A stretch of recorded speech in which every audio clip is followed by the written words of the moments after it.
मंच पे उपस्थित भाई मूलचंद साहू जी, बड़े भाई श्री कृष्ण प्रीतम साहू जी, मंच पे उपस्थित हैं श्री बद्री नारायण सिंह जी, महेंद्र सिंह जी, गरी कला के मुखिया जी, भूपेंद्र सिंह जी सहित मंचस्थ सभी अतिथिगण और गरी कला के इस पथ सभा में उपस्थित सभी गरी कला के भाइयों और बहनों को हम सादर प्रणाम करते हैं। अभी हम सारे लोग भारतीय जनता पार्टी के इस कार्यक्रम में उपस्थित हैं और आप सभी लोगों को इस बात की जानकारी है कि आने वाले 20 मई को लोकसभा के चुनाव होने हैं। हजारीबाग लोकसभा का चुनाव की जो तिथि है वो 20 मई है और आप सारे लोगों को भी जानकारी है कि भारतीय जनता पार्टी ने हजारीबाग और आप बगल के बड़का गांव के बेटा श्री मनीष से, लेकिन ये जो मतदान है वोट है, ये अंतरात्मा की आवाज है। लाख लोग कोई पैसा दे दे, शराब पिला दे, मुर्गा खिला दे, लेकिन बूथों पर लोग जब जाते हैं तो उनकी अंतरात्मा की आवाज आती है कि हमें वोट किसको देना चाहिए। तो मित्रों, हम ये सिर्फ बात कराने के लिए भारतीय जनता पार्टी के इस टोली के साथ इस पथसभा के माध्यम से आपको निवेदन करने आए हैं, याद करने आए हैं कि फिर से आप नरेंद्र मोदी जी को प्रधानमंत्री बनाना चाहते हैं कि नहीं। दो सवाल, इस देश के अंदर जो लोकसभा के चुनाव होने हैं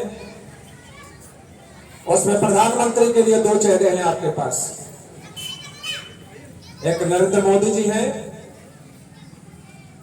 और दूसरे इंडिया गठबंधन से अगर उसका बहुमत होता है तो राहुल गांधी जी प्रधानमंत्री बनेंगे। फैसला आपको करना है। इस देश की बागडोर, इस देश का प्रधानमंत्री आप किसे बनाना चाहते हैं? लड़ाई इस बात की है।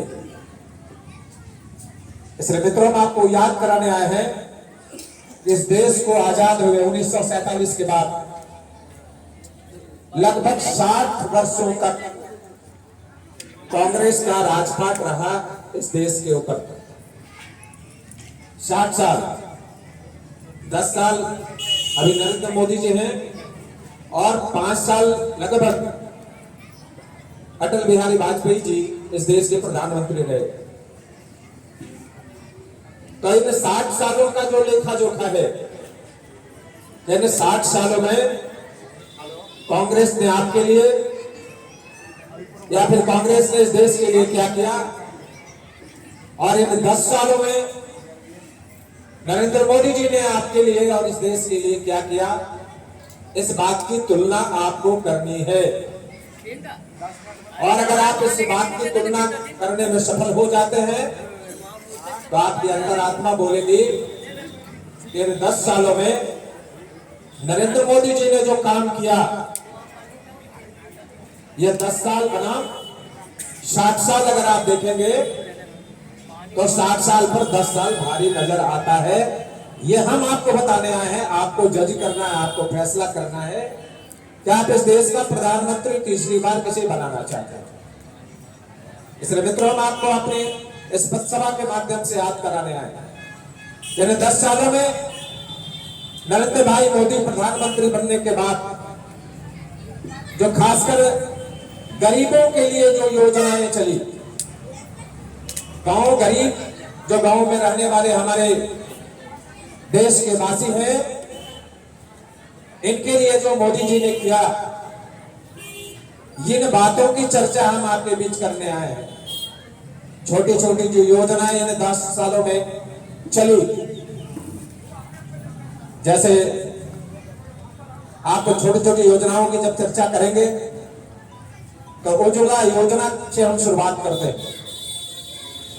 प्रधानमंत्री उज्ज्वला योजना के तहत उनकी एक समझ थी, नरेंद्र मोदी जी छोटे से गरीब परिवार से आते थे, और जब उन्होंने देखा कि घर के अंदर घर के महिलाओं को खाना बनाने में कितनी परेशानी होती है, और जब उन्होंने देखा अपनी माँ को कि खाना बनाने के दरमियान जब लकड़ी जलाती थी उनकी माँ, और उनके आंखों में जब आंसू आता था, ये बातें उनके दिमाग में था, तो प्रधानमंत्री बनने के बाद उन्होंने सबसे पहला काम किया कि महिलाओं के लिए गैस चूल्हे की व्यवस्था की।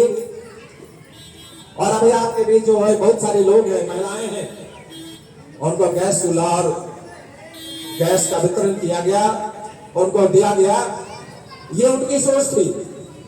उन्होंने सोचा, देखा, किसानों के दर्द को उन्होंने नजदीक से देखा कि जब किसान को अपने खेतों में बीज लगाने की बारी आती थी तो किसान पैसे के लिए, बीज के लिए, खाद के लिए गांव के महाजनों के पास जाता था, सूद पर पैसा लाता था। उन्होंने इस बात को सोचा, इस देश के किसान जिसकी कमाई हम खाते हैं, उन किसानों को मदद करने के लिए भी आपके बीच है। प्रधानमंत्री किसान योजना के तहत आपको हर एक साल किसानों के खाते में 6,00,000 रुपया जाता है। यह उनकी छोटी सोच थी। इसके साथ साथ बहुत तरह की जो योजनाएं हैं आपके लिए, गांव के गरीब के लिए, किसानों के लिए किया। ये तो 10 सालों के अंदर है जो उनकी सोच थी। प्रधानमंत्री आवास, करीब 2.25 लाख रुपए का आवास गांव में।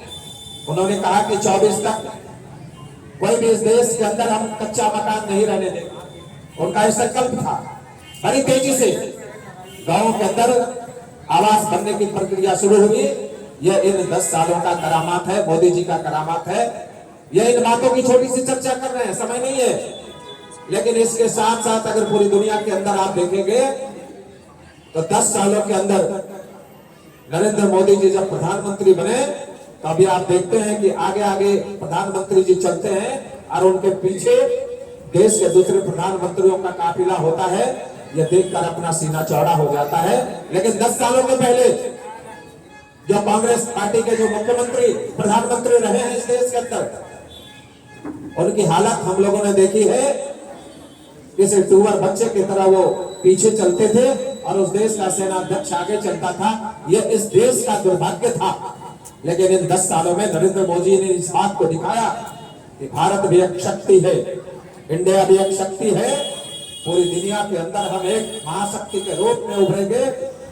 और नरेंद्र मोदी जी ने दिखाया, पूरी दुनिया को दिखाया कि भारत भी एक शक्ति है। इस बात को देख लो। और किसी की हिम्मत नहीं है, औकात नहीं है, चाहे वो पाकिस्तान हो, बांग्लादेश हो, और भी जो दूसरे देश है। 10 सालों के पहले जो हमारे देश के अंदर हमारे देश के सैनिकों के ऊपर आंख दिखाते थे, उनका सर कलम करके ले जाते थे। लेकिन इन 10 सालों में आपने देखा कि बड़ी तेजी से ये हालात बदले। कश्मीर के अंदर जो समस्याएं थी 14 के पहले, वहां के सुरक्षा बलों पर पत्थर चलाए जाते थे, पत्थर की घटनाएं होती थी, पत्थरबाजी की घटनाएं होती थी। और मुख्य दर्शक हमारे जो सैनिक भाई होते थे वो कंधे पर राइफल लेके खड़े रहते थे। लेकिन उनको ये पावर नहीं था, उनको ये आदेश नहीं था कि पत्थर के जवाब में गोली चला सको। लेकिन ये 14 के बाद स्थिति बड़ी तेजी से बदले। आज कश्मीर के अंदर आप देखिए, किसी की हिम्मत नहीं है कि हमारे सुरक्षा बलों पर कोई पत्थर चला दे। ये मोदी जी का शासन है। ये हम आपको याद कराने आए हैं कि आज कश्मीर के अंदर पत्थर चलना बंद हो गया। ये किनका करामात है? मोदी जी का करामात है। धारा 370 समाप्त हुआ। ये किनका करामात है? मोदी जी का करामात है। इसलिए मित्रों, भाई और बहनों, हम ये कह रहे हैं 500 सालों के अंदर, 500 सालों से जो लड़ाई राम मंदिर का चल रहा था, इतने बड़े जो फैसले हुए, इतने बड़े जो करामात हुए, अगर मोदी जी प्रधानमंत्री नहीं होते तो राम मंदिर का निर्माण नहीं होता। अभी 22 जनवरी को उसका उद्घाटन और प्राण प्रतिष्ठा हुआ। ये मोदी जी के बड़े बड़े कारनामे हैं। ये कहने के लिए आए हैं। इसलिए फैसला आपको करना है, इस देश का तीसरा प्रधानमंत्री कौन बनेगा? मोदी जी बनेंगे या राहुल गांधी जी बनेंगे? फैसला आपको करना है। अगर आप चाहते हैं कि फिर से तीसरी बार नरेंद्र मोदी जी प्रधानमंत्री बने तो आपको कमल छाप पर वोट देना होगा, आपको मनीष जायसवाल को वोट देना होगा, भारतीय जनता पार्टी को वोट देना होगा। ये निवेदन करने के लिए हम आपके बीच आए हैं। वोट आपको देना है। हम निवेदन कर रहे हैं, अगर आपकी अंतरात्मा इस बात के लिए गवाह देती है कि नरेंद्र मोदी जी ने 10 सालों में इस देश के लिए बहुत बड़े बड़े काम किए, फिर से हम नरेंद्र मोदी जी को प्रधानमंत्री बनाना चाहते हैं, तो कमल छाप को वोट देना होगा। ये बातें याद रखनी है। धन्यवाद। जय हिंद, जय भारत।